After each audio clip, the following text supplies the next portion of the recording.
Alright, at this point I have the front door off of the freezer along with the two shelves. And as you can see, all the water that's built up, if I pull this out, it's coming from back there. So the next thing we have to do is, I obviously have the freezer off, unplug the ice maker and take it out, and then undo the 4 screws. I may have to do something with this thing and the and that, but we'll see. Alright, well, I've got everything off. Ice maker, the back panel, that was a pain. And now, as you can see, this bottom part is completely frozen. And so what you got to make sure of is when you chip away at that ice, or however you get rid of the ice, make sure you don't jack up these fins. Alright, so at this point we've now thawed the big chunk of ice that was on that, and all the ice is gone along the sides here. As you can see, it's, we got some big chunks over here. I kept a towel here to kind of catch all the water that flows down.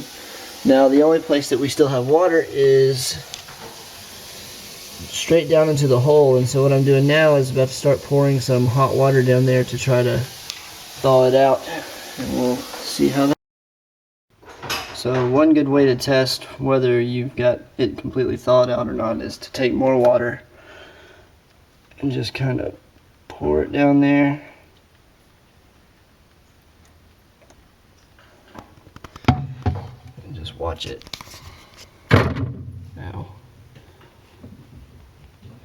So as you can see, the water's not flowing down the drain, so we still have a clog. So just keep repeating, pour hot water, and then switch off to the blow dryer. What would really come in handy here is a piece of wire, maybe a metal coat hanger. Alright, so at this point we are clear.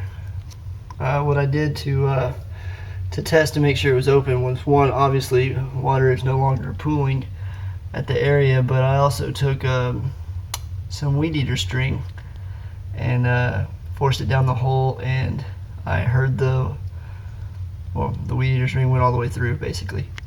And so now I'm going to pull the refrigerator out and check the drain pan.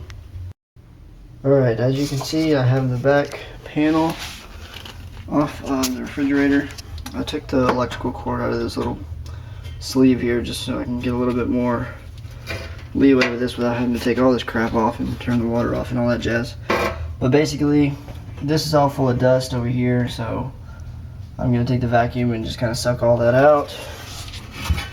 And then, sorry about that, this area right here was full of the hot water, which is now cold. It was from the freezer and filled up this pan, and yeah, that's pretty gross.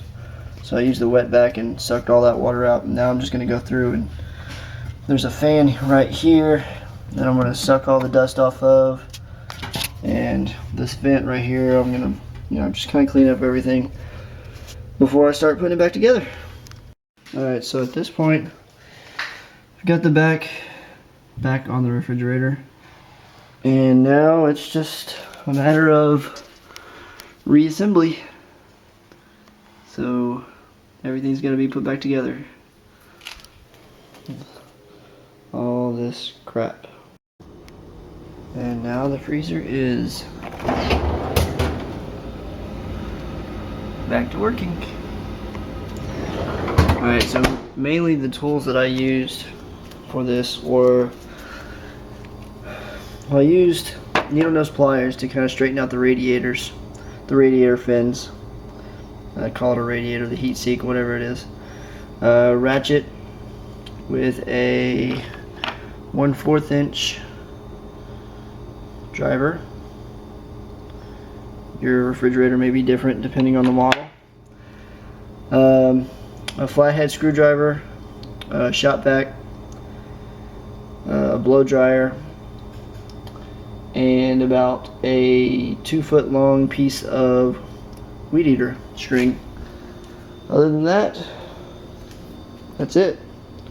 No parts you had to buy or anything complicated like that. I am not a refrigerator repairman, so do this at your own risk.